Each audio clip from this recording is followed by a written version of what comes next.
Omega, Episode 6, Ishinn.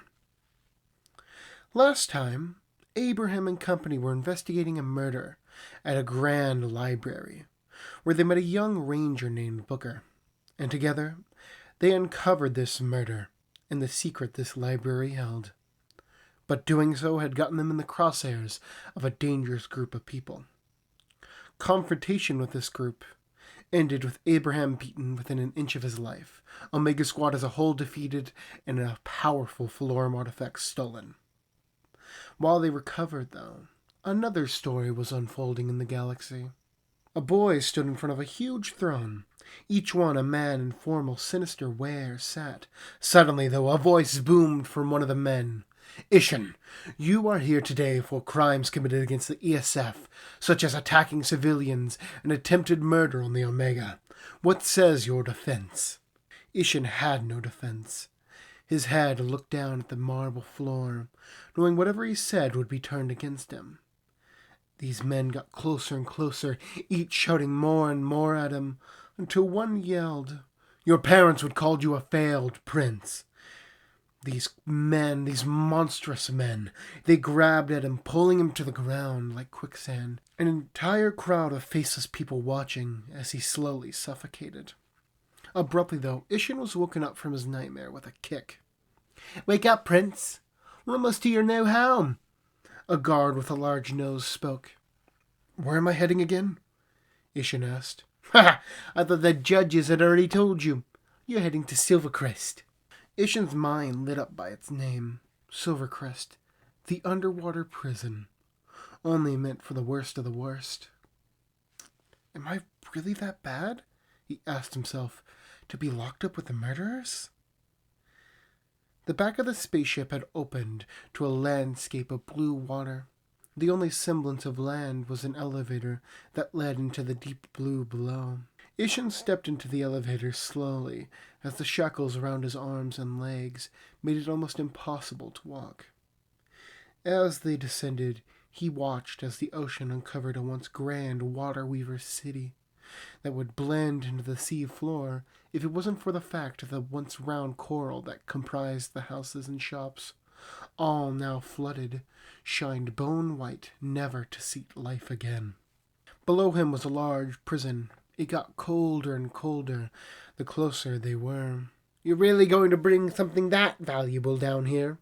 a guard questioned, pointing at the beautiful necklace with a golden ball hanging from the middle, ancient etchings decorating its mundanity. "This necklace carries the flame of every emperor before me, and mine, so I'll wear it with pride," Ishinn informed. "Whatever you say."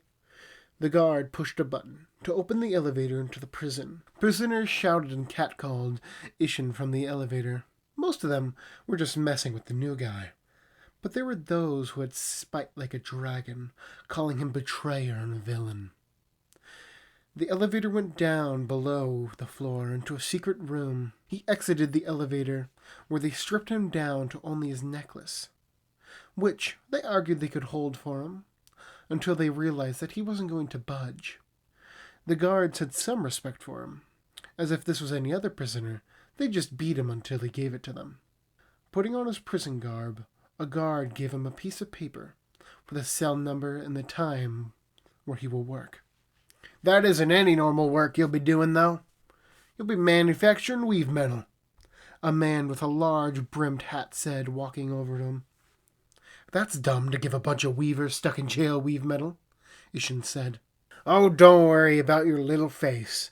In the refinery, we have sentry turrets designed to take out spaceships, ready to eviscerate any brave little weaver who has the gall to even try. Not to mention, let's just say any weave metal does get smuggled out, more than likely they're using to kill someone. And if we find out, well, we don't mind putting them down right then and there. Now, my men know this is probably the nicest I have ever been to a new prisoner, letting you go in there with your necklace. Am I right, men?" he asked. The guards nodded their heads with fear. "So, be respectful." Getting closer to Ishinn's ear, he whispered something to him. "And if you have any weave metal on you, I'll kill you myself." Ishinn looked at the director with disdain. Escorted by guards with assault rifles, he was taken to the main hall. The prisoners were like a sea parting, still shouting obscenities at Ishinn, until one man grabbed his arm, shoving his face in front of him, one eye destroyed by a blade. "I fought for your family during the Unification Wars. I lost everything. You betrayed us all, ESF dog." A guard smashed the man to the ground, beating him until he was shaking uncontrollably, riling up the other prisoners like animals. The sound of a shooting gun, though, drew everyone's attention. "Get back to your cages!" the director yelled, quickly as they moved into their cells, afraid to even have a foot poking out. Ishinn was thrown into his own cell. It only had the essentials, with mildew walls painting half of the ceiling. Laying on a springy bed, thinking at least his classmates don't have to endure this hell. Looking at his necklace, he opened the etched ball. There it contained tiny fires of different colors that lit up the room. I wonder sometimes what you all went through to become emperors of your own eras. Your achievements and triumphs. I know I could survive this place. And when I get out of here, I'll bring Oscar to justice, or whatever he calls himself now, as that is my mission. Outside the room, an intercom crackled to life. "Lights out in 10 minutes, it said. He grabbed the blanket, almost covering himself with it, until he saw the miscolored stains. Throwing it off, he huddled himself next to the cold concrete wall, the necklace providing some small amount of soothing heat. The next day, Ishinn was awoken by a screaming bell, and his cell opening automatically. The intercom crackled again. "Lunch is in an hour, and then your weave metal shifts start," it said. "This early for lunch? How long do we work?" he thought to himself. The lunch they served had the consistency of melted wax, with black ashy chunks in it. Ishinn sat alone. No one wanted to be near a disgraced prince. Was it out of fear or hate? But there was one person. "Appetizing, isn't it?" A woman conversed with him, sitting opposite of Ishinn. She was as beautiful as a pale angel, her red hair shining like a campfire in a treacherous wilderness, that tattoo of a rose on her left shoulder. "You're going to need my help if you want to survive this place," she chuckled. "I'll be fine. I don't need someone looking after me," Ishinn huffed. "Of course not. You're a prince after all. But I see when I'm not needed. I'll give you this advice, though. You see those guys over there, with the same guy who got in your face? Those were fire weavers during the Unification Wars. And from what I hear, they want to kill you. And if not that, then steal your priceless necklace," she informed with a smile. "I can deal with them." "Maybe you can, but I would at least put such a priceless trinket away. Somewhere safe, of course." Scarlet then looked out at the sea from a huge window behind Ishinn to see the only surviving structure from the water weavers come to life with light as it shined a myriad of colors. "Oh, looks like our weave metal shifts are about to start. My name's Scarlet, by the way. It was great to talk to such a fine prince." She left him alone, where Ishinn stared at the men ready to pounce like lions. Before he went to his shift, he placed the necklace under his bed, hooking it onto the frame out of sight. Traveling to the refinery down a long tunnel that delved in the crust, the air was heavy with strife and metal. The director with the large hat waited for him at the entrance to a hollowed-out cave with different hallways leading deeper into the earth. "You see, boy, this is the start of your new daily life, and each prisoner here has a position. Come along with me. We'll start from the beginning." Walking along the scaffolding, past large turrets, Ishinn realized they weren't kidding. Those types of turrets could shoot down entire ships. "You see those guys over there climbing the walls and ceilings? Those are shadow weavers. They use their weave to identify metal. Like that one right there." Ishinn watched as a prisoner using his shadow weave made a part of the wall sparkle to life. The director continued. Then, blood weaving is used to cut blocks out of the wall and bring that metal to life, with the help of lightning weavers, of course. Then, next is your position, to melt down the metal in those large open steel containers. I'd watch out, though. One wrong slip and you might fall in. Don't worry, though. We're almost done, and then you can begin. Next are the stone weavers, who bring it into the molds and iron out any imperfections. A lot of them actually have to use their hands as well. Weave metal, even in liquid form, doesn't really cooperate. And finally, at the end, water weavers to cool it down, making sure not to make it brittle either. Just take me to my post, Ishinn replied. He was shown where to stand, directly by the lip of a huge open melting pot where molten metal hissed and popped. Ishinn watched every step, careful, afraid that he might fall in.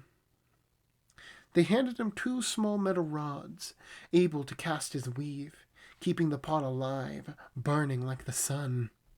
While concentrating on his job, Ishinn heard a commotion right behind him. The prisoner from yesterday stood only inches away from pushing him in, stopped by an iron grip on his shoulder. They both realized whose feminine hand had held him. Well, well, well. I didn't take you for such a coward, Roderick. Scarlet smiled, smashing him into the ashy ground by the neck. Ishinn moving to safety. Let me go. If anything, we should be on the same side. This kid's nothing more than trouble, Roderick pleaded. She then whispered quietly into his ear. I've got my own plans, and I can't have you messing with them. You might want to let him go, Ishinn interrupted, pointing to the soldiers and large turrets aimed at her. Letting go, Scarlet yelled, Oh, don't worry. It was nothing more than a little misunderstanding. The air was still until the director signaled from the scaffolding to get back to work. Everyone went back to their posts, but not before Ishinn gave her a nod. She responded, Like I said, you're going to need help. The rest of the day was uneventfully tiring, and also being covered in a thick layer of soot. Ishinn finally reached his room, legs weak, his energy almost fully depleted. Cleaning his face with water from the rusty sink and changing his clothes. This exertion reminded him of an experience a few years ago. Closing his eyes, he was brought back to that moment. A field of yellowed grass up to his waist. A small dirt path led up to a clearing where a beautiful ship sat. Father by Ishinn's side. His father said, So, are you ready to go on your pilgrimage? Of course, you trained me well, and I could take on anything, the young Ishinn responded. Oh, really? Anything? Standing in the clearing was a boy, the same age as Ishinn, blue sapphire eyes distracted from the birthmark that dotted in the middle of his neck. Ishinn knew him from a different name back then, but now Ishinn only knows him as Oscar, the betrayer. Wait, what are you doing here? Ishinn asked. Oh, you know, your father said that you were a little stressed out for your pilgrimage, so I know exactly what calms you down. A good old sparring match. Ishinn looked at his father, who shrugged with a smile, as Oscar was flipping his training medal in the air, landing it perfectly in his palm every time. So, what will it be, Prince? Oscar smirked. Fine, let's do this. Ishinn smiled, pulling out his own practice medal, identical to Oscar's. Readying their stances, Oscar suggested, Well, why don't we make this interesting? Only metal, no weave. You know I'll beat you even faster, friend. Ishinn chuckled. Oh, really? I hope you know, Jack and I have been training pretty hard. But enough talking. Let's let our swords tell a different story. Rushing each other, they predicted each other's movements perfectly. Until Oscar found his chance. Just as their weapons clashed, Oscar used his offhand, hitting into Ishinn's wrists, sending his medal flying into the air. What did I tell you? Using a two-handed stance with your weapon would be a disadvantage against my quick thinking, Oscar celebrated. Oh, you really think this is over?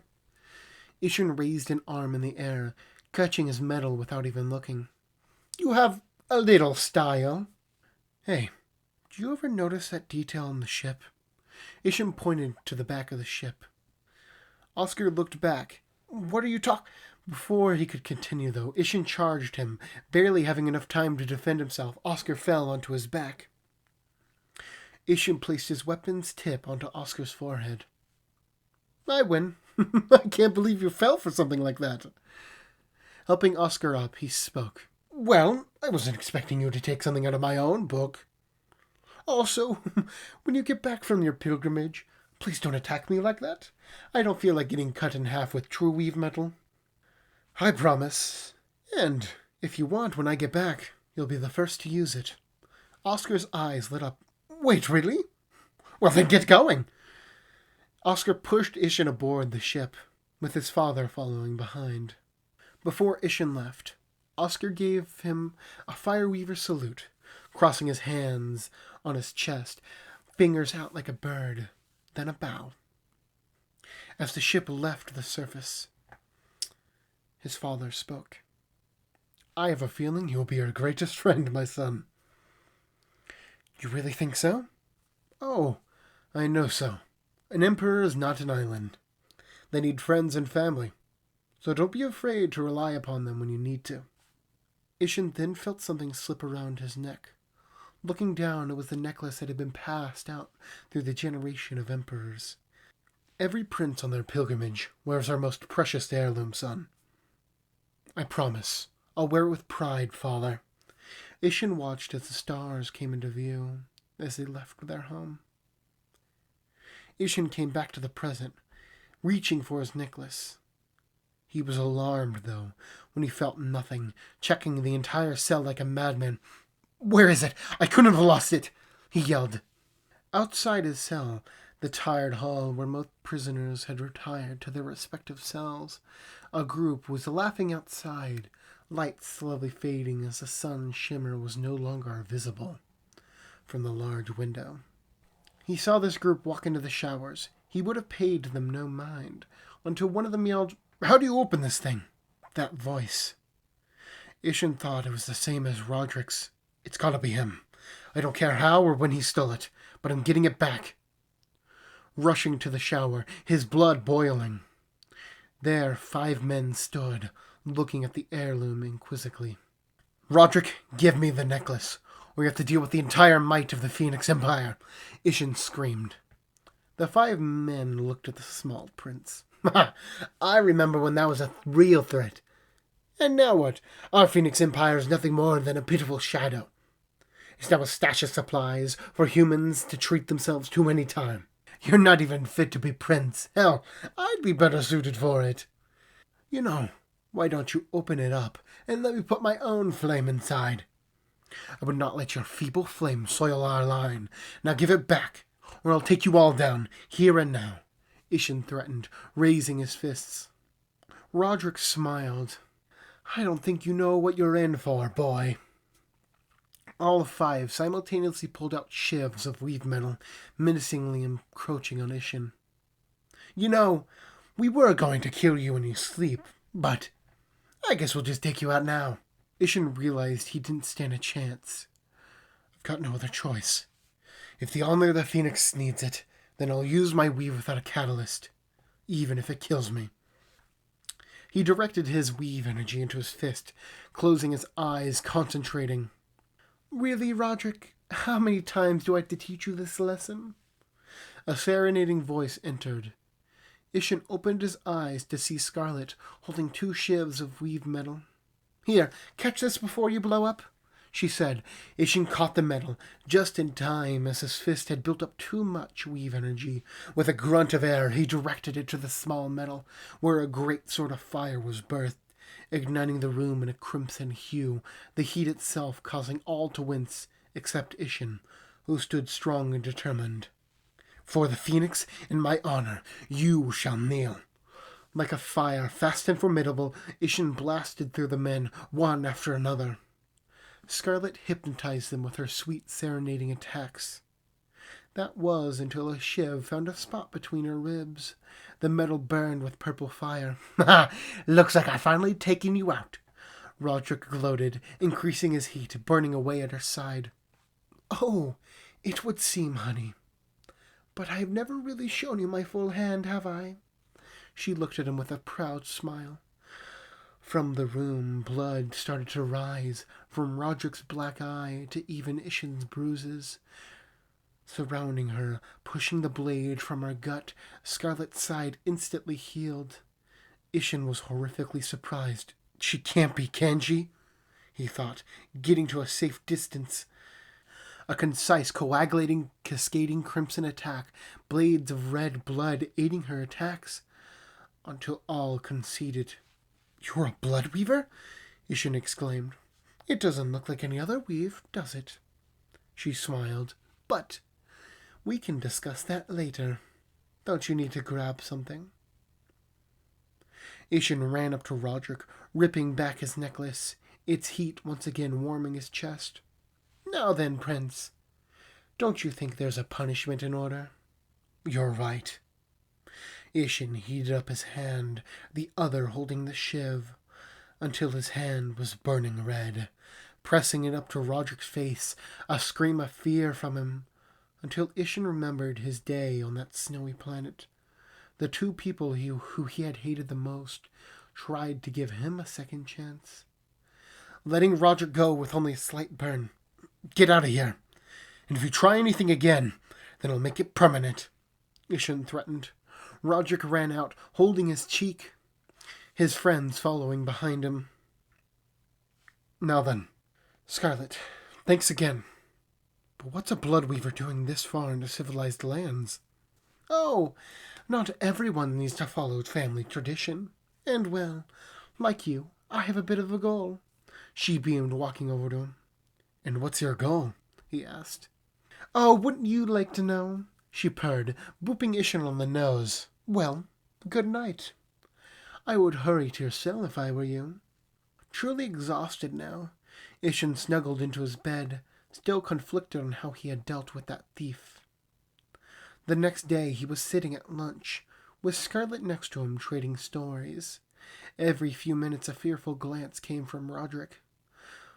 Although, making their way through the prisoners were a legion of guards, the director in the front. "Would you mind explaining this to me, Scarlet?" the director asked, showing off a tablet. "You've been messaging 2 different locations. One of them's a man named Jeremiah," the director continued, ordering his men to surround her, their weapons drawn. "How did you discover that?" She looked at him with a coy smile. "There was an attack on the Grand Library, and we now know you're connected. Take her, men. She's got some stuff to answer to. But that's not all. A little birdie told me the 2 of you have some weave metal on you." He got directly into Ishinn's face, pushing his pistol into Ishinn's chest. "Is that true?" But he didn't say anything, their eyes locking like swords. Ishinn's hands moved to his pockets, where the shiv of metal sat. Then Scarlet started to laugh. "Oh, mister, if only you had been a few days faster. Or, finally discovered something on your own for once. You might have caught me, but my ride's here." In the blink of an eye, the large window behind her exploded, a ship now where it once stood. It had the shape of a crow, with its wings open for the wind to catch it. Exiting from it were the slender man, using his weapon to hold the onslaught of water, and the stocky man, with bull-like weapons, throwing Scarlet her weapon. "Good to see you've kept it polished. And was the mission a success?" she asked. "Oh, yeah. There was a little trouble, but nothing we couldn't handle," he said, rushing to her side, only to be cut off by even more guards. Ishinn, standing up, watched as Scarlet's sword transformed into a serrated whip, cutting anyone who would get in her way. "And where do you think you're going, boy?" the director said, a gun pointed at Ishinn, while putting his hat back on. "You had something to do with this, didn't ya?" "No, I didn't. I just met her yesterday," Ishinn answered honestly. But the director didn't care, just looking for any reason to shoot him. Out of nowhere, though, a whip severed his hand, the gun dropping with twitching fingers. Now, it's only a flesh wound, Scarlet chastised. Ishinn ran over to the shock director. Just to let you know, you're an ass. Ishinn used the metal, cauterizing the wound so it wouldn't bleed out. The director just sat there, looking at his stump. Can you all hurry? I can't hold back an entire ocean. The slim man informed, focusing all his weave onto the wall of water. As Scarlet boarded the ship, behind the stubby brute, she looked back at the prince. Well, aren't you coming? She asked, her hand ready to help him up. Or are you going to stay here? He thought about it. Well, probably this entire area would be flooded. Not to mention when the director gets out from the shocked state. Who knows what he would do to me? But if I go with her, I'll be a fugitive. You have to promise me something, Scarlet. Help me find the one who murdered my father and mother, he said. And in return, you help us, she added. It's a deal, then. Ishinn and Scarlet shook, boarding the ship. The prison below them was destroyed by rushing water, unaware if anyone survived. Ishinn looked out at space, a type of smoldering rage now finding itself inside him.